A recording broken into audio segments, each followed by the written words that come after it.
एक बार फिर आज की शाम मैं आपका स्वागत करता हूं जितने इस वक्त मेरे पास लाइव पर हैं। हर दिन की भांति खुदा का हम धन्यवाद करें कि उसने ये बेहतरीन जिंदगी हमें दी। आज की सांसें, आज का दिन जो परमेश्वर ने हमें दिया, हम उसका धन्यवाद क्यों ना करें कि आज हम जीवितों के बीच में पाए जाते हैं। जितने मेरे पास इस वक्त लाइव पर हैं, डायरेक्ट जो कुछ समय के बाद ज्वाइन होंगे और जो आने वाले समय में इस लाइव वीडियो को देखेंगे और फेसबुक पर जो देखने वाले हैं, मैं आप सभी का हृदय से धन्यवाद करता हूं कि आज आप हमारे पेज में हैं और नए यरूशलेम की तैयारी की ओर हम हर दिन बढ़ते चले जा रहे हैं। मंडे से लेकर फ्राइडे तक ठीक 9:30 बजे रात्रि हम यहाँ पर आते हैं और आप पवित्र आत्मा की सहभागिता कर सकते हैं, क्योंकि बताने वाला और सिखाने वाला और चलाने वाला तो केवल वही पवित्र आत्मा है। मनुष्य की जिंदगी के बहुत से गुप्त पाप होते हैं उसके जीवन के, और लूसीफर हमेशा एक आईना लेकर चल रहा है, वो असत्य का आईना, और उसके पास दोष लगाने वाली ढेरों दुष्ट आत्माएं हैं जो निरंतर आपके ऊपर दोष लगाती हैं। लेकिन यदि वो पाप हमारे साथ हमेशा रह गया तो फिर मेरे यीशु का बलिदान और उसका आना भी तो व्यर्थ हो गया ना। लिखा है वचन में कि जो काठ पर चढ़ाया गया वो श्रापित है, और मेरा यीशु काठ पर ही तो चढ़ाया गया, लेकिन वो तो निष्पाप था, लेकिन सिर्फ उसने आपके और मेरे लिए अपने आप को श्रापित किया। और उसने एक वाणी कही क्रूस पर कि पूरा हुआ। पूरा हुआ। क्या पूरा हुआ? परमेश्वर की महान योजना पूरी हुई। और यह महान योजना क्या है? आपके प्रति उस परमेश्वर का अनंत प्रेम, जिसके द्वारा लूसीफर के मनुष्य के जीवन में लाए गए श्रापों को परमेश्वर ढांपता है। परमेश्वर का एक अद्भुत स्वभाव है ढांपने वाला। और ढांपने का मतलब है कि मैं फिर इसे कभी भी स्मरण नहीं करूंगा। आपके विरोध में जिन लोगों ने कार्य किया, आपकी आत्मा उन्हें ढांप नहीं पाती, उन्हें क्षमा नहीं कर पाती। लेकिन एक असत्य के विरोध में आज हमारा प्रचार होगा जो पवित्र आत्मा की सहायता में होगा। मुझे कौन ढांपेगा? मुझे कौन ढांपेगा? मुझे कौन ढांपेगा? आपका परमेश्वर आपको ढांप चुका है। वो आपके किए गए अपराधों को फिर कभी स्मरण नहीं करता। लेकिन लूसीफर हमेशा ये बातें कहता है कि तुम तो परमेश्वर के सामने आने के योग्य नहीं, जबकि योग्यता तो यीशु मसीह की देह में शामिल होने से उसी दिन हमें मिल गई, जिस दिन उसने सूली पर सब कुछ पूरा किया। और इसीलिए हमारी उत्पत्ति से पहले उसने हमारे लिए पवित्र और सुंदर योजनाएं बनाई हैं। इसीलिए यीशु मसीह के लहू से अपने आप को धो लीजिए, अपने पापों को मान लीजिए, क्योंकि इसे मानने से परमेश्वर आज आपके और मेरे पास यह अवसर देता है कि वो हमारे पापों को हमेशा के लिए ढांप दे। और ये समान बात नहीं है। परमेश्वर का आपके हर एक पिछले जीवन को ना देखने की ये प्रतिज्ञा है। जो वचन मेरे परमेश्वर यहोवा के मुख से निकला है वो कभी भी खाली नहीं जाएगा। वो आज आपको अवसर देता है कि आपको वो पूरी तरह से ढांप दे। और ये ढांपना दो तरह के होगा। एक तो पवित्र यीशु के लहू से वो आपको आत्मा से लेकर शरीर और विचारों तक सब में शुद्ध और पवित्र करेगा, और दूसरा फिर आपकी ओर अपने न्याय की दृष्टि करेगा और आपके पापों को ऐसे ढांप देगा जैसे वो कभी थे ही नहीं। लाल समुद्र ऐसे हटा जैसे वो कभी था ही नहीं।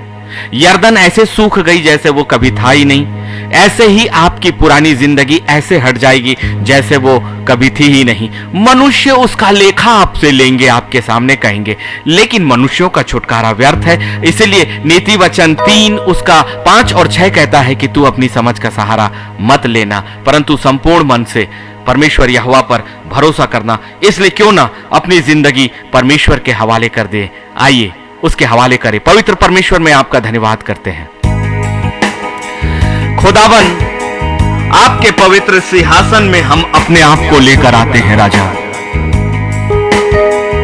पवित्र पवित्र पवित्र सेनाओं के पवित्र परमेश्वर यहोवा, हे लहराबा, आप हमारे पापों को ऐसे ढांपते हैं जैसे वो कभी किए ही नहीं गए हो। और इस संसार में कौन है जो हमें सेत में पूरी तरह से आजाद करता है? केवल वो पवित्र लहू जो सिर्फ हमारे लिए बहा। इसलिए प्रभु, तू हमें जहां चाहे वहां लेकर चले जाए।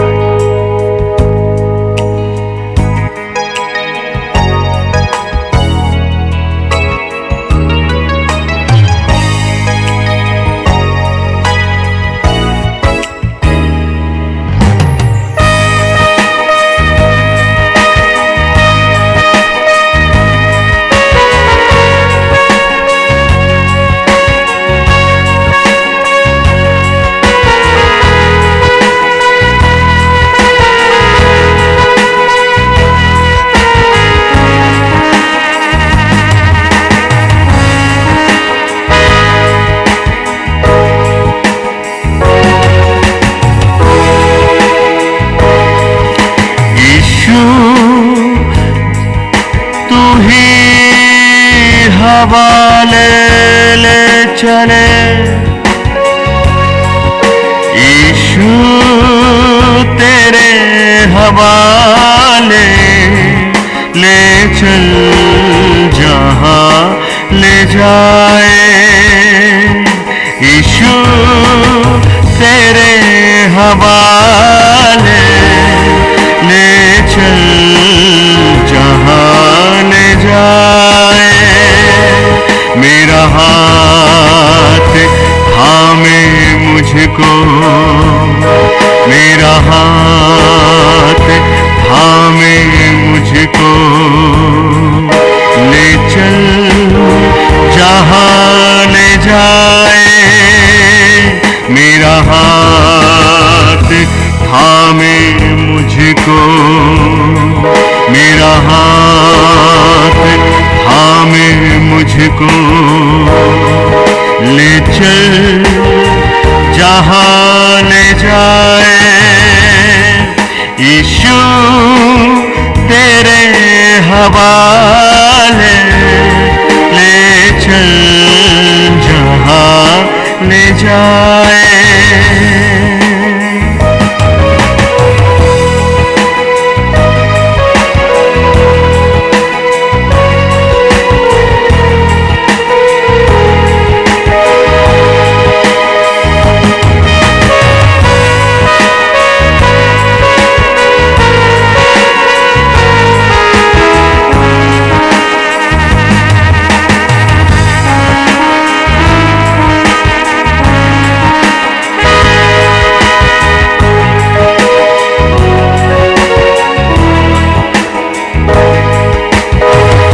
चलता रहा मैं यूं ही अकेला, कोई संग न था। ये चलता रहा मैं यूं ही अकेला, कोई संग न था।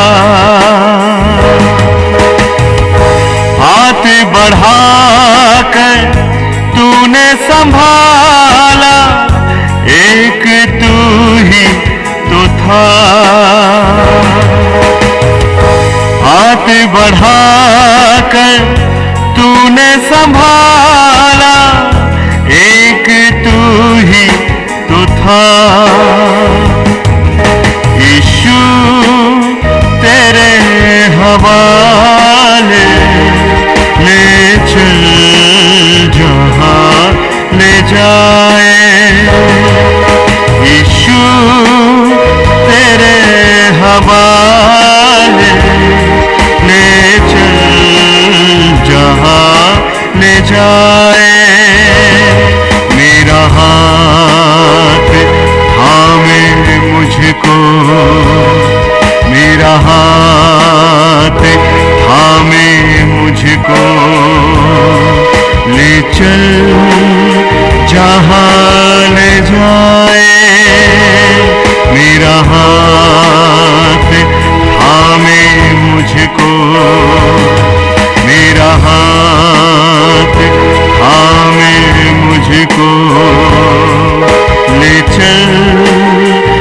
जहां ले जाए।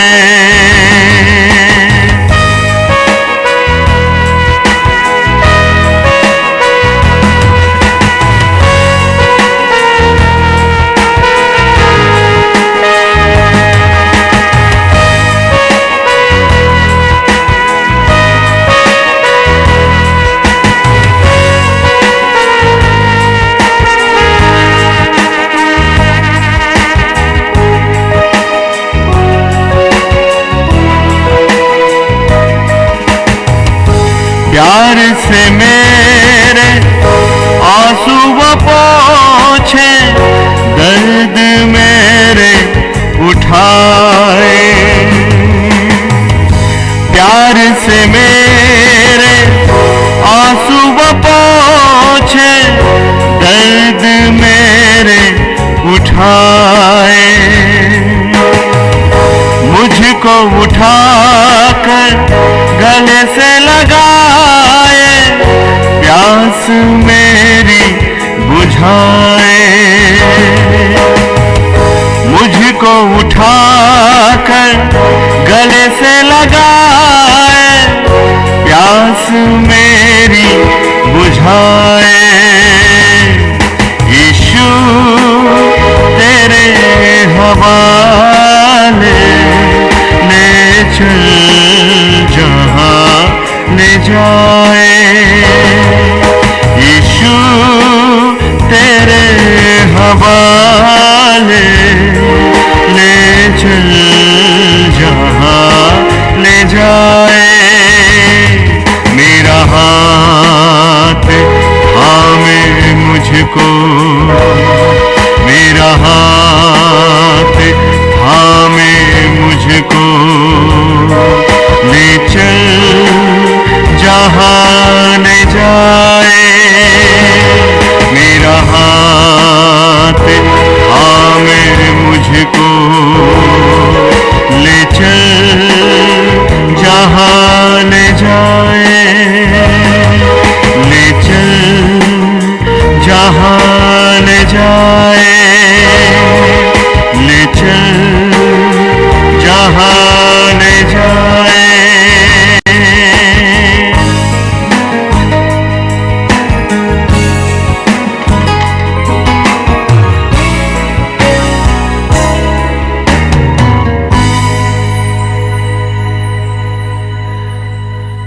लूसीफर तो हमेशा से आपका और मेरा विरोधी रहा है स्वर्गीय साम्राज्य का, क्योंकि उसे ये अवसर अब नहीं है, बिल्कुल भी नहीं है कि वो पवित्र परमेश्वर की वेदी के सामने खड़ा भी हो सके।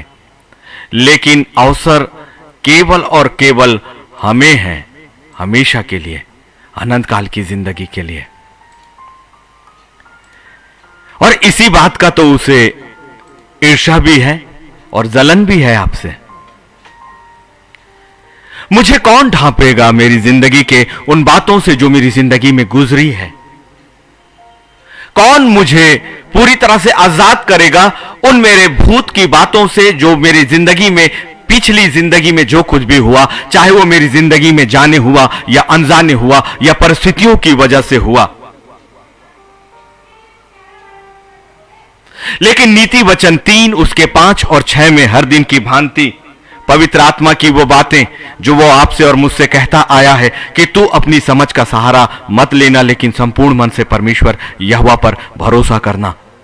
आज पवित्र परमेश्वर हमें ये अधिकार भी दे रहा है और ये अवसर भी दे रहा है कि वो हमारी पूरी जिंदगी को आज की तारीख और आज के इस समय के बाद से ऐसे हटाने वाला है जैसे वो कभी थी ही नहीं। वो सारे कार्य जो आपने अपनी जिंदगी में जाने या अनजाने में किए हैं, लेकिन हमेशा लूसीफर आपके सामने खड़ा होगा।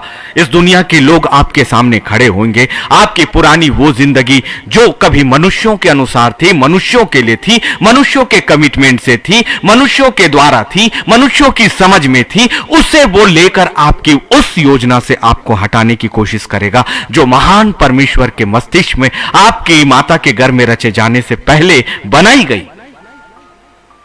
यिर्मयाह 29:11 को कि जो कल्पनाएं उस खुदा ने आपके लिए की है, कि जो कल्पनाएं मैं तुम्हारे लिए करता हूं उन्हें मैं जानता हूं वो तुम्हारे लिए हानि की नहीं परंतु लाभ की है। आप परमेश्वर की सृष्टि हो, उसने आपको बनाया है, उसने आपको जिंदगी दी है। और परमेश्वर के वो लोग जो आत्मिक होते हैं वो आत्मिक वही होते हैं जो पवित्र आत्मा के अनुसार अपनी समझ का सहारा छोड़ देते हैं और पवित्र आत्मा की समझ का ही सहारा लेते हैं। और पवित्र आत्मा की समझ का मतलब है पवित्र परमेश्वर की उन योजनाओं के अनुसार अपनी जिंदगी को पूरी तरह से सौंप देना कि उसने जो बनाते समय, आपके निर्माण के समय, आपकी माता के गर्भ में रचे जाने से पहले जो सुंदर और अद्भुत योजनाएं आपकी जिंदगी के लिए बनाए।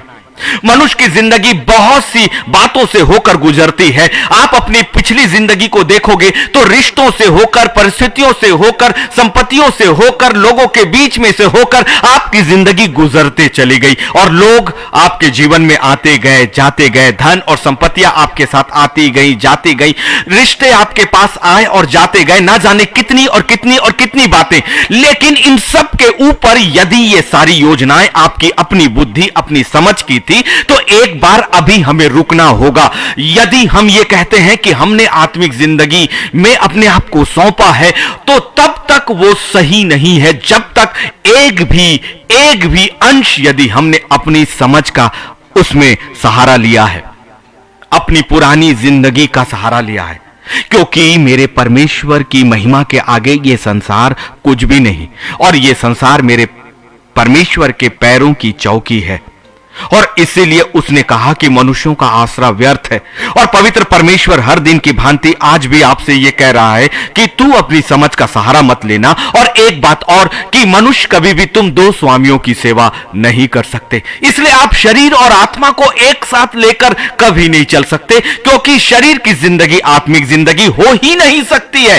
और इसी शरीर तक तो ही उस लूसीफर का अधिकार है। लेकिन इस शरीर की काया, इस आवरण और इस माया के द्वारा वो आपकी आत्मा को हमेशा के लिए दूषित कर देता है। फिर आपके सामने एक प्रश्न वो लाकर खड़ा होता है कि तेरी जिंदगी में तूने जो किया उससे अब कोई भी छिपा नहीं सकता, उससे कोई भी अब तुझे पवित्र परमेश्वर के सिंहासन के सामने तू जा नहीं सकता, तू परमेश्वर की सेवा नहीं कर सकता, तू आत्मिक जिंदगी नहीं जी सकता। ये झूठ झूठ झूठ झूठ और झूठ और असत्य और असत्य और असत्य है।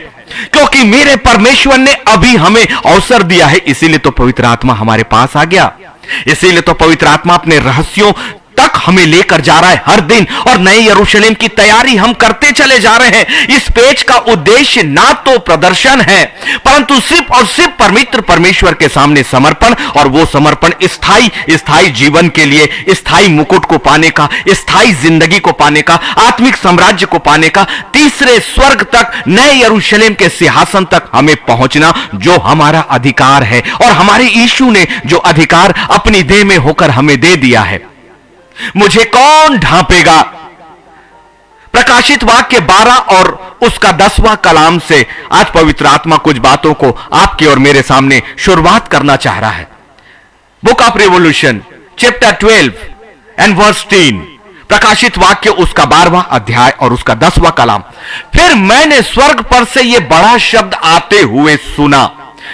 पितमुस टापू पर यूहन्ना दर्शन देख रहा है और अनुग्रह है कि ये प्रकाशित वाक्य जो आने वाली बातें हैं लिखकर परमेश्वर ने आपको दे दिया है। जो समझने वाले हैं वो पवित्र आत्मा की सहायता में लेकर उनकी गहराइयों में जाकर अभी अपनी जिंदगी को ढांपने का अवसर प्राप्त कर सकते हैं क्योंकि वेदी खुली हुई है, न्याय का सिंहासन खुला हुआ है, अनुग्रह का समय है और दया का भी समय है। यदि हमने इसे अभी अपनी जिंदगी में नहीं उपयोग किया, उस अधिकार को यदि जो यीशु मसीह में हमें वापस मिल चुका है लूसीफर के हाथों से, यदि उस अधिकार को नहीं लिए और अनंत काल के साम्राज्य में, उस अनंत काल की जेल में हमारी आत्मा चली गई, तो फिर कोई अवसर नहीं है प्रभु के लोगों। और इसीलिए जब शैतान कहता है कि तेरे पाप तो ऊपर है, प्रभु कहता है कि मैं उसे ढांपता हूं, मैं उसे ढांपता हूं। इसीलिए वो कहता है कि मुझे कौन ढांपेगा, कौन ढांपेगा? स्वर्ग आपको ढांपने के लिए अभी तैयार है और आपको अवसर दे रहा है। प्रकाशित वाक्य उसका 12वां और उसका 10वां। फिर मैंने स्वर्ग पर से यह बड़ा शब्द आते हुए सुना, अब हमारे परमेश्वर का उद्धार और सामर्थ और राज्य और उसके मसीह का अधिकार प्रकट हुआ है। अब और किसी का अधिकार नहीं है। अब प्रकट हो रहा है एक नया और स्थायी अधिकार, एक सामर्थ का राज्य, एक अधिकार का राज्य जो इस संसार का नहीं है। ये वो प्रकाशन, वो प्रकाशित वाक्य, ये वो भविष्यवाणियां जो हमारे लिए स्थायी संपत्ति को बनाती है। ये वो भविष्यवाणियां हैं जिसे और किसी प्रार्थना योद्धा और भविष्यवक्ता से जानने की जरूरत नहीं है। सबसे बड़े भविष्यवक्ता प्रभु यीशु मसीह का प्रकाशन है, क्योंकि इसकी शुरुआत ही यीशु मसीह के प्रकाशित वाक्य के नाम से हुई है। वरना प्रकाशित वाक्य की पहली अध्याय का पहला ही कलाम आप देखिएगा, वहां लिखा है यीशु मसीह का प्रकाशित वाक्य। यीशु मसीह का प्रकाशित वाक्य क्यों? क्योंकि आने वाले समय पर उसे खुदा को तो ये अवसर दिया गया है आपके साम्राज्य में नहीं, कि इस संसार के साम्राज्य के लिए नहीं। एक बड़ा शब्द कि उसके मसीह का अधिकार प्रकट हुआ है, क्योंकि हमारे भाइयों पर दोष लगाने वाला जो रात और दिन हमारे परमेश्वर के सामने उन पर दोष लगाया करता था, गिरा दिया गया।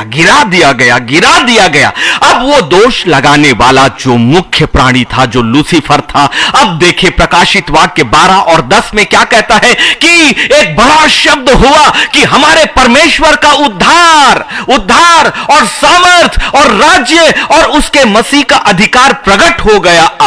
अब हमारे लिए एक परमेश्वर का उद्धार प्रकट हो गया है, हमारे लिए एक सामर्थ प्रकट हो गई है, हमारे लिए एक छुटकारा उत्पन्न कर दिया गया है और एक नया साम्राज्य में मसीह के नाम से हमें अधिकार प्रकट कर दिया गया है। क्योंकि हमारे भाइयों पर, वो लोग जो स्वर्ग में हैं, उनके साथ अब वो लोग जो श्वेत वस्त्र पहनकर पवित्र परमेश्वर के सिंहासन के सामने उठाए जाने वाले हैं, सातों तुरहियों के साथ और मसीह के उस श्वेत घोड़े पर आने के साथ, तो अब वो दोष लगाने वाला जो परमेश्वर के सामने उन पर दोष लगाया करता था, गिरा दिया गया।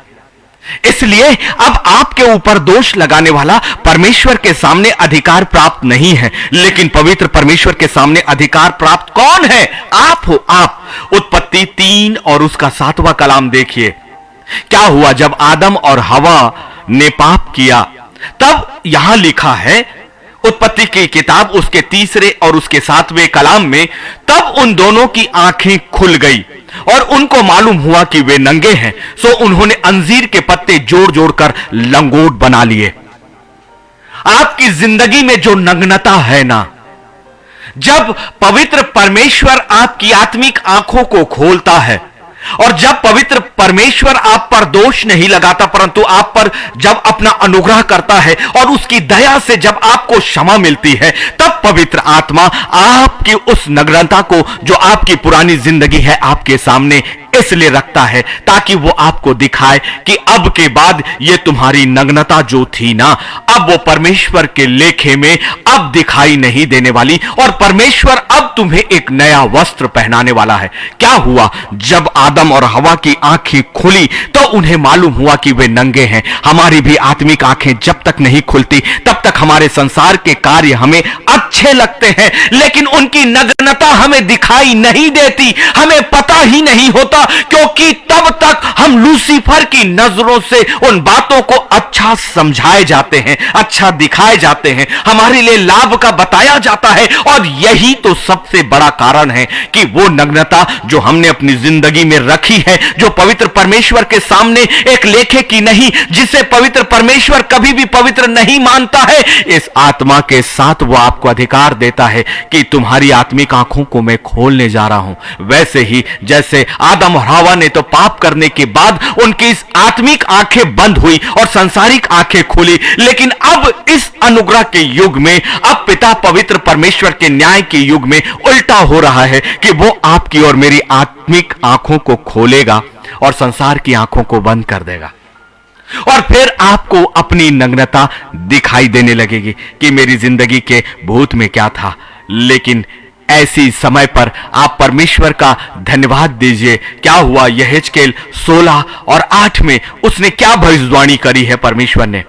मैंने फिर तेरे पास से होकर जाते हुए तुझे देखा, खुदाबंद आपसे कहता है कि यदि आपकी नग्नता को वो लूसीफर दिखाए और कहे कि तुझे ढांपा नहीं गया, परंतु अब तेरी जिंदगी जो है वो ऊपर है, लोगों के सामने है, तो एक बात जानिएगा, कभी ये प्रश्न अब आपके सामने नहीं आएगा कि मुझे कौन ढांपेगा। आपको ढांपा जा चुका है, आपके अपराध पहले ही क्षमा हो चुके हैं और अब केवल आत्मिक जिंदगी में एक नई दौड़ को पूरा करने के लिए आपको अपना प्रारंभ करना है अपने पवित्र आत्मा के साथ और यीशु के उस छुटकारे के साथ, यीशु मसीह की देह में अपने आप को शामिल करके, क्योंकि उसने आपके और मेरे लिए सब कुछ पूरा कर दिया ताकि नए यरूशलेम का दरवाजा आपके लिए खोल दिया जाए। अपनी देह में शामिल किया और आपके सारे पापों को उसने सच में अपने ऊपर उठाया और काट पर वो श्रापित हो गया ताकि अब आपके ऊपर वो श्राप की आज्ञा नहीं परंतु आपके पाप पूरी तरह से ढांप दिए जाए। कहाँ है वो पाप, कौन ढांपेगा? पवित्र परमेश्वर का सिंहासन, पवित्र परमेश्वर का सिंहासन, और उस सिंहासन के दाहिने हाथ विराजमान वो यीशु नासरी का सिंहासन आपको पहले ही ढांप चुका है। क्या हुआ? आपकी जिंदगी को देखिए, आपकी अपनी वास्तविक भविष्यवाणियों को देखिए। मैं बार बार कहता हूं, आप उन भविष्यवाणियों के विषय में जो आपको इस संसार की जिंदगी तक सीमित रखते हैं, इस पर मन मत लगाइए। ये यदि मिल भी गए, ये भविष्यवाणियां पूरी भी हो गई ना, तो सबोपदेशक 12 और 7 कभी ना कभी आपकी जिंदगी के सामने एक दीवार के समान तो खड़ा होने ही वाला है। इसलिए उस दीवार के ऊपर हमें जाना होगा, अर्थात स्थायी जो आत्मा का है कि मिट्टी तो मिट्टी है, वो ज्यों का त्यों मिट्टी में मिल जाएगी, लेकिन आत्मा पवित्र परमेश्वर के पास लौट जाएगी। यही बातें हैं। इसलिए वो भविष्यवाणी हमारे लिए ज्यादा उपयोगी और स्थायी है जो स्थायी जिंदगी के बारे में होती है। और ये यहेजकेल ने आपकी और मेरी जिंदगी के साथ किया। आपके पास यदि ये प्रश्न है कि मुझे कौन ढांपेगा, तो देखिए ये भविष्यवाणियां हैं क्या। यहेजकेल 16 और 8, मैंने फिर तेरे पास से होकर जाते हुए तुझे देखा और अब तू पूरी स्त्री हो गई थी, सो मैंने तुझे अपना वस्त्र ओढ़ाकर तेरा तन ढांप दिया और सौगंध खाकर तुझसे वाचा बांधी और तू मेरी हो गई। प्रभु यहोवा की यही वाणी है, ये भविष्यवाणी है आपको अपना करने की, आपको अपना करने की। और एक ऐसी सौगंध है यहां पर और एक ऐसा वादा है, वो आपके बाजू से जब गुजरा और जब आपकी नग्नता उसने देखी, परमेश्वर का प्रेम जाग उठा, परमेश्वर का प्रेम जाग उठा और वो यीशु नासरी का बलिदान अब कार्य करने लगता है।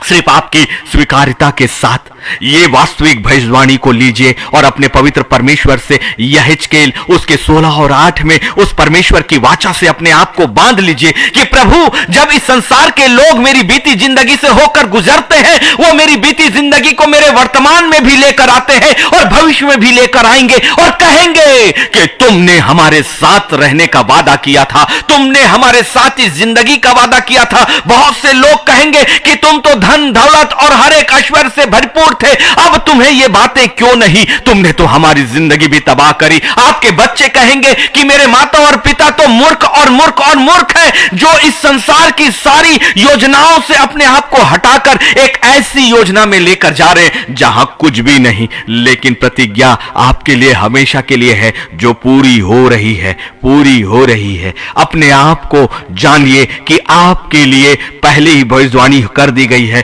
कि आपकी जिंदगी पूरी तरह से ढांप दी जा रही है। मैंने फिर तेरे पास से होकर जाते हुए तुझे देखा और अब तू पूरी स्त्री हो गई थी। पवित्र परमेश्वर के लिए तैयार, इसका मतलब क्या है? एक पूरी स्त्री का होने का मतलब है विवाह के योग्य बढ़ जाना, और यहां पर यह आत्मिक जिंदगी की उपमा है। यदि आप पवित्र परमेश्वर के साथ चलते जाते हो, लूसीफर की आवाज को बिना सुने, इंसानों की आवाज को बिना सुने, यदि आप अपने भूत और बीते हुई जिंदगी को पूरी तरह से नकारते हो और अपने पवित्र परमेश्वर की संगति को बनते जाते हो, आपकी आत्मिक जिंदगी बढ़ते जाती है और फिर पूरी तरह से परिपक्व हो जाती है। और ये परिपक्वता का मतलब यह है जब आप अपने तन मन और अपने धन और अपने सारे बातों से अपने परमेश्वर को स्वीकार करते हो। इसीलिए जब परमेश्वर देखता है कि मेरे लोगों ने अपने आप को मेरे लिए तैयार कर लिया, मुझे अपना दुल्हा बना लिया, ये मेरी दुल्हन है, अब समय आता है कि मैं उससे अपना वस्त्र उड़ाकर उसका तन ढांप दूं। इस संसार के लोग आपके तन के कपड़ों को बाहर करते हैं, आपकी जिंदगी को बाहर करते हैं, आपकी जिंदगी की उन निगेटिव बातों को आपके सामने और लोगों के बीच में लेकर आते हैं। वो आपका झूठा प्रचार करते हैं, वो आपके चरित्र के ऊपर उंगलियां उठाएंगे, आपके जिंदगी के किए हुए उन बातों के ऊपर उंगलियां उठाएंगे, आपके ऊपर जो केसेस है वो उनके बारे में बात होंगी, आपकी व्यक्तिगत जिंदगी, आपके पारिवारिक जिंदगी के बारे में बात करेंगे, आपकी नौकरी, आपकी जिंदगी, आपकी एजुकेशन के बारे में बात करेंगे। ये वही लोग हैं जो लूसीफर के चलाए चलते हैं, और बहुतेरे आत्मिक मनुष्य उस चाल में अपने आप को फंसा देते हैं और कहते हैं सच तो है प्रभु, मैं तेरे योग्य, तेरे सामने आने की योग्य नहीं। और कई बार परमेश्वर के चुनाव को खुद ब खुद नकारा साबित करते हैं अपने आप को। एक बड़ी चालाकी से हमें बाहर आना ही होगा, उस असत्य से हमें बाहर आना ही होगा, उस असत्य से हमें बाहर आना ही होगा, क्योंकि हमारे परमेश्वर ने हमारी जिंदगी को देखकर कह दिया कि तुम परिपूर्ण हो गए हो मेरी संगति में आने के लिए। और इसीलिए कहता है कि मैं तेरे पास से होकर जाते हुए मैंने तुझे देखा, अब तू पूरी स्त्री हो गई थी, सो अब तू लायक है मेरे। ये जिंदगी को देखिए ना, आप उस जिंदगी को मत देखिए जिसमें शैतान कहता है कि तुझ में परिपक्वता नहीं है, लेकिन खुदा अपनी नजरों से आपको परिपक्व ठहरा चुका। आपकी जिंदगी को जैसे ही वो परिपूर्ण पाएगा, परिपक्व पाएगा, आपकी आत्मिक जिंदगी को, आपकी संगति को, आपके परमेश्वर के प्रति प्रेम को, आपके उससे वार्तालाप को, उसके साथ चलने को, और वो देखेगा कि ये निरंतर मेरे हाथों को पकड़े हुए है, मेरी आज्ञा को मानता है। मैं जैसा एक पति अपनी पत्नी को कहता और पत्नी उसकी आज्ञा को मानती है, वैसे ही ये मेरी बातों और मेरी आज्ञाओं को मानता है, ये पवित्र आत्मा के साथ चलता है, तो जान जाएगा कि अब तो पूरी स्त्री हो गई थी। कितनी सुंदर भविष्यवाणी है ये, आपकी जिंदगी की, मेरी आत्मिक जिंदगी की। और फिर ये भविष्यवाणी में वो है कि परमेश्वर हमें एक स्वर्गीय आवरण देता है, पवित्र आत्मा का बाड़ा देता है, स्वर्ग की आग की सुरक्षा और बाड़ा देता है।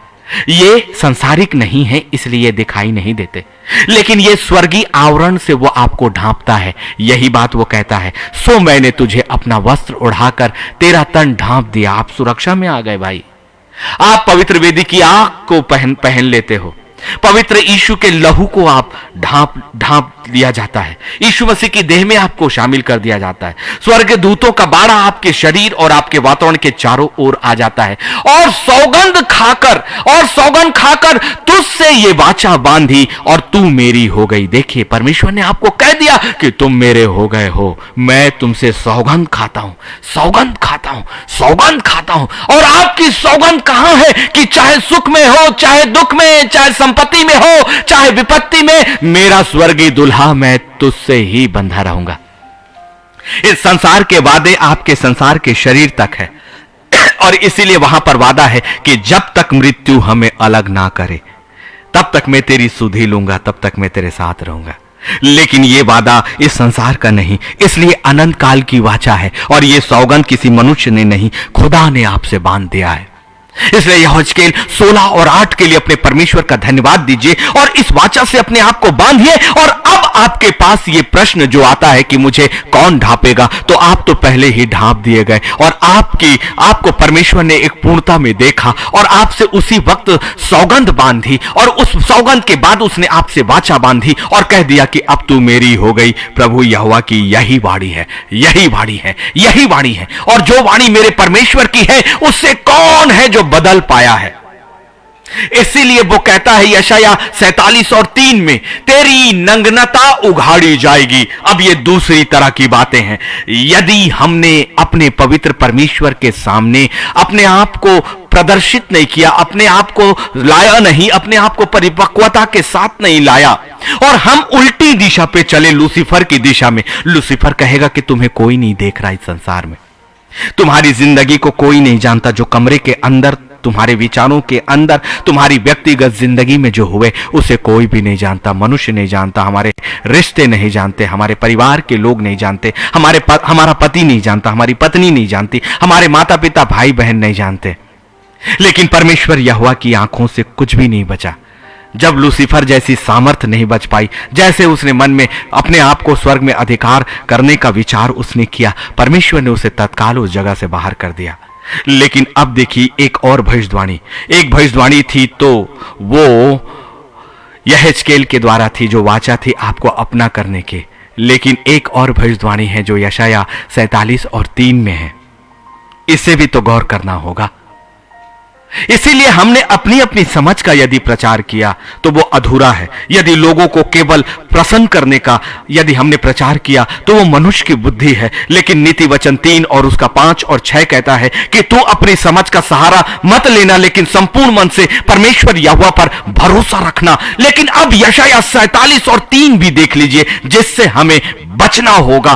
तेरी नग्नता उघाड़ी जाएगी जिस दिन आप छुप तो जाओगे, लेकिन यदि न्याय के सिंहासन के सामने आप खड़े होगे, उस दिन जीवन की किताब में आपका नाम नहीं होगा और पवित्र आत्मा आपकी जिंदगी को आपके सामने लाकर आपकी उन बीती जिंदगी को उघाड़ेगा, परमेश्वर के सिंहासन के सामने प्रदर्शित करेगा, दिखाएगा। और फिर आपसे पूछा जाएगा कि क्या यह नग्नता के विषय में जब मैंने कहा था कि मैं तुझसे वाचा बांधता हूं और अब मैं तेरे हर एक उस नग्नता को मैं ढांपता हूं, तो मैंने तुझे अपने पवित्र बेटे को दिया, उसके लहू को दिया, प्रचार दिया, पवित्र आत्मा की सहायता दी, लोग चीख चीख कर तुम्हें बताते रहे, सिखाते रहे, मैं तुम्हारे दरवाजे पर खड़ा रहा।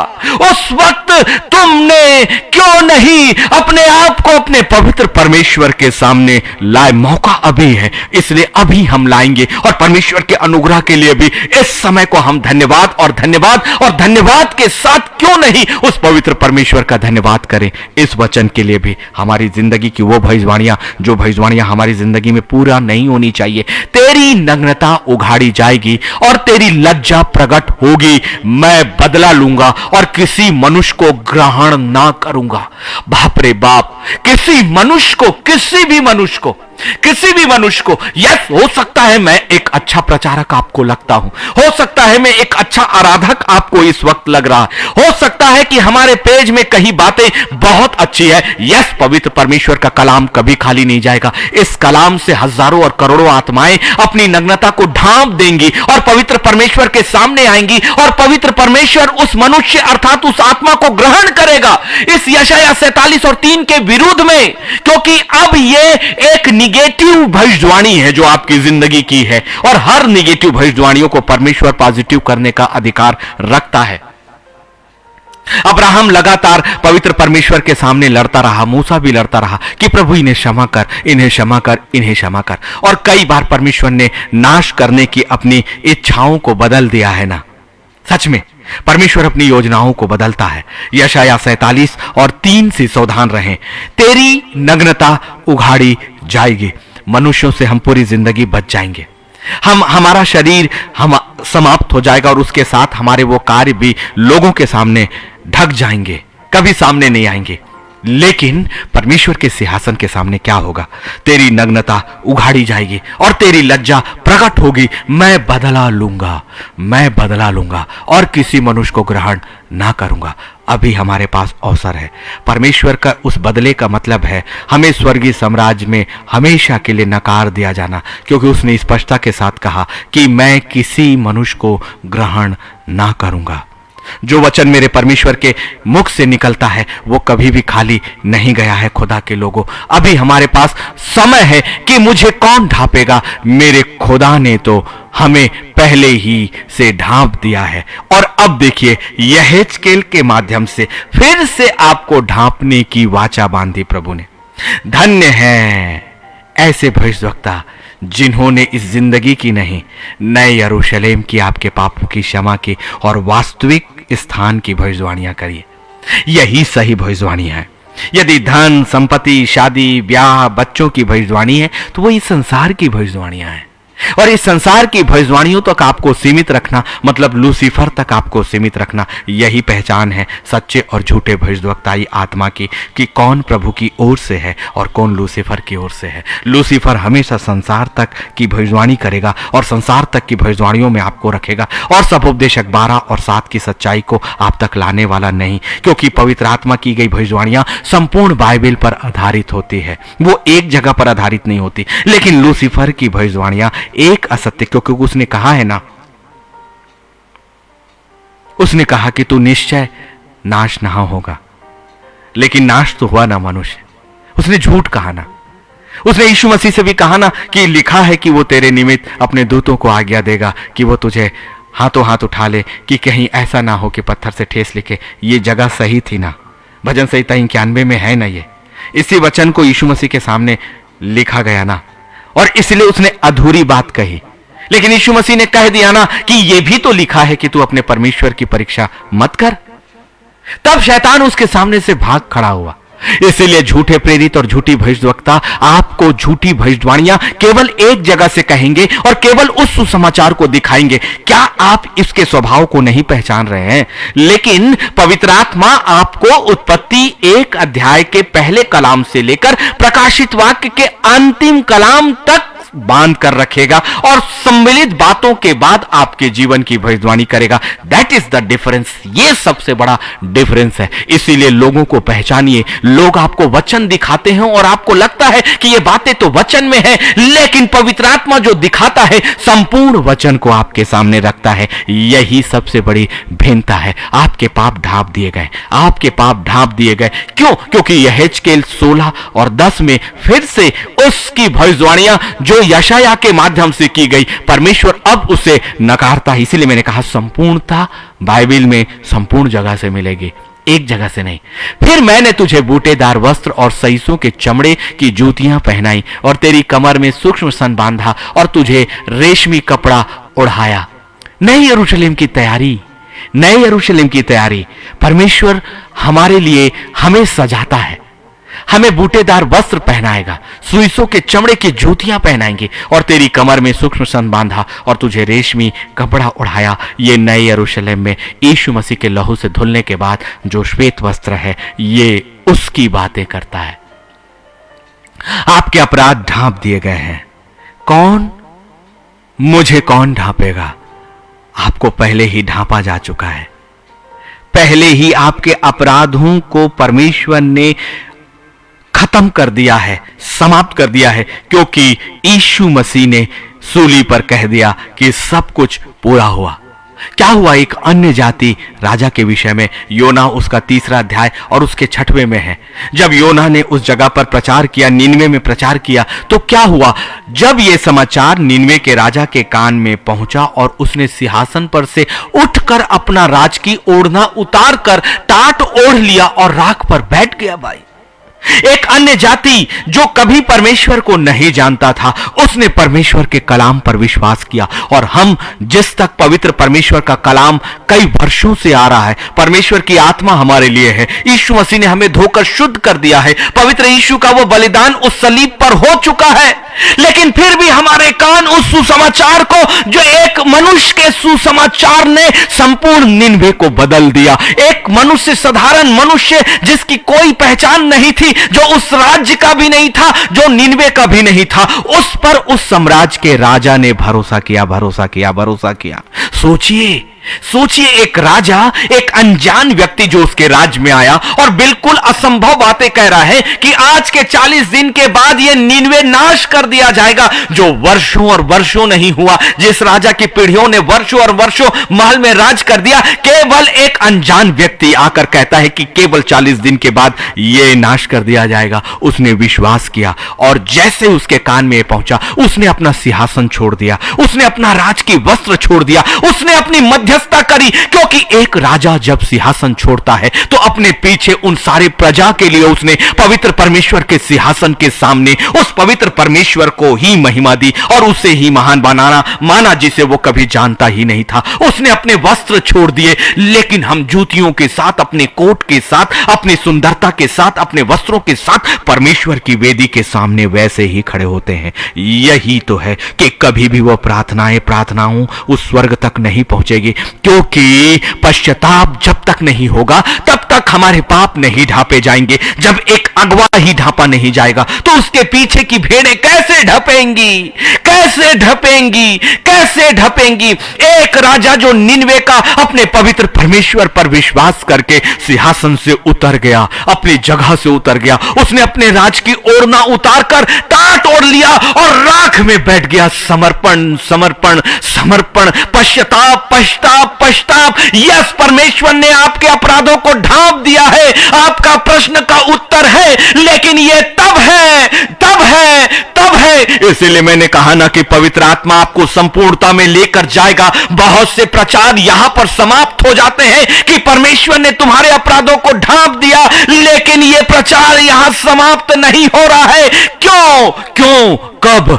जब हम अपने सिंहासन से, अपने वस्त्रों से, अपने राज्य की चान और पहचान, अपनी पहचान जो हमारे इस संसार में है, अपना पद को छोड़कर, अपनी पहचान छोड़कर, अपनी शिक्षा को छोड़कर, अपने महल जैसे घरों को छोड़कर, अपनी गाड़ियों को छोड़कर, इन सारी बातों पर घमंड ना करके अपने परमेश्वर के सामने आत्मा का समर्पण करते हैं। यही तो है सब कुछ उतारना, ओढ़कर अंगीकार करना। यदि हमने परमेश्वर के सामने अंगीकार किया लेकिन समर्पण नहीं किया, हमने स्वीकार किया लेकिन उन अपराधों को छोड़ा नहीं, तो कभी भी हमारे पाप नहीं ढपते। और जब वो पाप नहीं ढपेंगे तो पवित्र आत्मा के द्वारा वो प्रकाशन आएगा कि तुम्हारी नग्नता मैं उघाड़ूंगा और मैं तुमसे बदला लूंगा, और वो कोई भी मनुष्य मेरे द्वारा ग्रहण नहीं किया जाएगा। सावधान रहें, सावधान रहें। वचन कभी अधूरा नहीं है, वचन कभी अधूरा नहीं है। इसलिए प्रकाशित वाक्य 3 और 18 में ले गया। कहां से प्रारंभ किया? उसने उत्पत्ति से प्रारंभ किया कि उन्होंने अपनी नग्नता देखी, और प्रकाशित वाक्य तक अब वो हमें लेकर जाता है। इसीलिए मैं तुझे सम्मति देता हूं कि आग में ताया हुआ सोना मुझसे मोल ले ले कि धनी हो जाए। वास्तविक वो धन पवित्र आत्मा है। पवित्र आत्मा खुदा का वचन ले लो कह रहा है, और यही आग में ताया हुआ सोना शुद्ध मुझसे ले ले ताकि तू धनी हो जाए। वचन से धनी हो जाओ, वचन से धनी हो जाओ, पवित्र आत्मा की संगति से धनी हो जाओ, वास्तविक परमेश्वर के समर्पण से धनी हो जाओ, वास्तविक परमेश्वर के अंगीकार और उसकी वाचा से धनी हो जाओ। यही तो है। और फिर देखिए वो श्वेत वस्त्र की बात यहां हो रही है, जिसको मैंने आपके सामने प्रचार किया। प्रकाशित वाक्य 3 और 18, उत्पत्ति 3 से हमने प्रारंभ किया और प्रकाशित वाक्य 3 और 18 में ले आया वो खुदा। इसलिए मैं तुझे सम्मति देता हूं, यह सम्मति पवित्र आत्मा की है कि आग में ताया हुआ सोना मुझसे मोल ले कि धनी हो जाए, और श्वेत वस्त्र ले ले कि पहनकर तुझे अपने नंगेपन की लज्जा ना हो, और अपनी आंखों में लगाने के लिए सुरमा ले कि तू देखने लगे। यह सब स्वर्गीय और आत्मा के वो प्रतिफल है। आत्मा के जो फल है वो वचन के अनुसार सारी बातों को आप ले लीजिए, और वो कहते हैं तुम मुझे मोल ले ले, मुझे मोल ले कि तू धनी हो जाए, और श्वेत वस्त्र को लेकर पहनकर तुझे अपने नंगेपन की लज्जा ना होगी। तब परमेश्वर कहेगा यही है अपने आप को ढांपना, यही है पवित्र स्वर्गीय सिंहासन से अपने आप को ढांप लेना, यही है पवित्र परमेश्वर की वाचा से अपने आप को ढांप लेना। श्वेत वस्त्र से वो आपको पहले ही ढांप चुका है, लेना हमारे ऊपर है। आंखों में भी वो सुरमा लगाने के लिए कहता है जो स्वर्गीय है। अपनी आंखों को, अपने पवित्र परमेश्वर को, अपने शरीर को ऐसी चीजों से ढांपे जो परमेश्वर की वाचा प्रकाशित वाक्य 3 और 18 के द्वारा हुई है। इसीलिए उसके बाद अब ये भजन संहिता 32 और 1 पूरा होगा। क्या ही धन्य है वह जिसका अपराध क्षमा किया गया और जिसका पाप ढांपा गया, और धन्य वो है जो स्वर्गीय स्थानों में प्रवेश का अधिकार प्राप्त करता है। इस संसार में आपको धन्य नहीं माना गया, उस स्वर्गीय स्थान नए यरूशलेम में आपको धन्य माना गया, क्योंकि पवित्र वचन जो पवित्र आत्मा का है वो तो स्वर्गीय स्थानों का है। इसलिए अब ये बातें पूरी होंगी जब आप अंगीकार करोगे, जब निनवे के राजा के समान टाट उड़ोगे, जब उपवास के साथ अपने पवित्र परमेश्वर के सामने अपने उन सारे पापों को स्वीकार करोगे। मनुष्यों के सामने स्वीकार करने की जरूरत नहीं, तब परमेश्वर आपकी जिंदगी के सारे ढांप देता है। बहुत से लोग हैं जो परमेश्वर की योजनाओं में इसलिए नहीं आ पाते कि वो अपनी खुद की या उन परमेश्वर की योजनाओं में जो व्यक्ति उनकी जिंदगी में है उनकी बितली बीची हुई जिंदगी को वो साथ लेकर चलते हैं। ये लूसीफर उनके साथ चलेगा और उन्हें परमेश्वर की योजनाओं से बाहर कर देगा। लेकिन आप अपनी जिंदगी परमेश्वर की योजनाओं में आप ढांपे गए हो, क्योंकि क्या ही धन्य है वह जिसका अपराध क्षमा किया गया और जिसका पाप ढांपा गया, जिसे परमेश्वर ने क्षमा कर दिया, जिसे परमेश्वर ने ढांप दिया। क्या वो मनुष्य को ये अधिकार है? अय्यूब 14 और 17 भी इसी तरह की बातें हैं। मेरे अपराध छाप लगी हुई थैली में है और तूने मेरे अधर्म को सी रखा है, सी कर रख दिया, बांध कर रख दिया। उस ऐसी छाप लगी, और वो छाप किसकी है? यीशु मसीह के लहू की। उसके पवित्र नाम की। और अब आपके अपराध उस यीशु मसीह के अंदर, उसके शरीर के अंदर ढांप दिए गए। यही तो प्रकाशन है, क्योंकि सूली पर वो आपके सारे अपराधों को लेकर चढ़ गया। और ये थैले कौन है? यीशु का वो शरीर जिसके अंदर उसने आपके सारे अपराध पहले ही ले लिए और उसने आपके सारे अधर्म को सील दिया। कैसे? क्योंकि वो अधोलोक में उतरा और वो कब्र पर मिस्र की मुहर लगी और चारों तरफ से उस पर सील लगा दी गई थी। यही है प्रकाशन।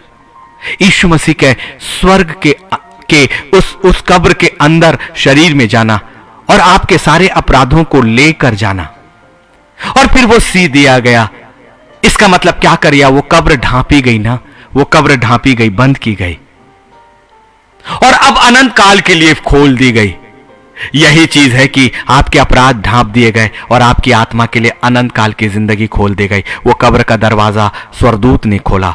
उस कब्र के दरवाजे को मनुष्य ने बंद किया, लेकिन उसे खोला स्वर्ग ने, उसे खोला स्वर्ग ने।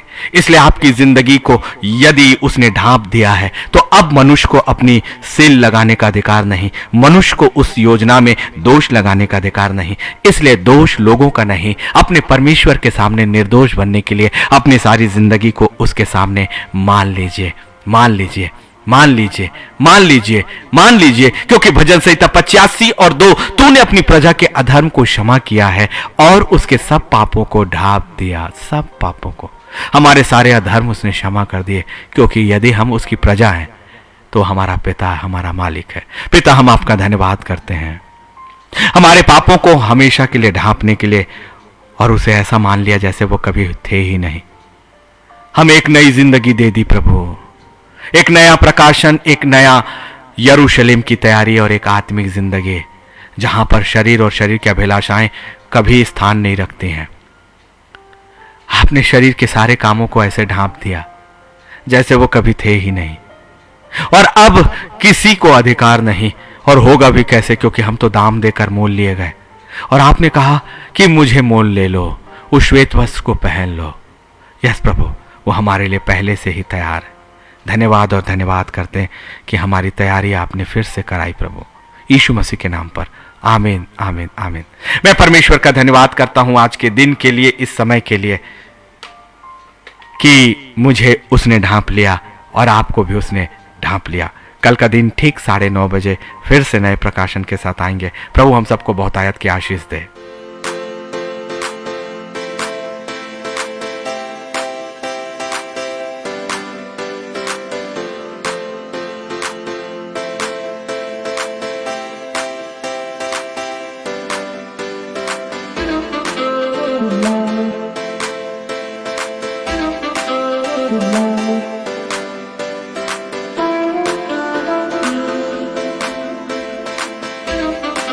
Thank you.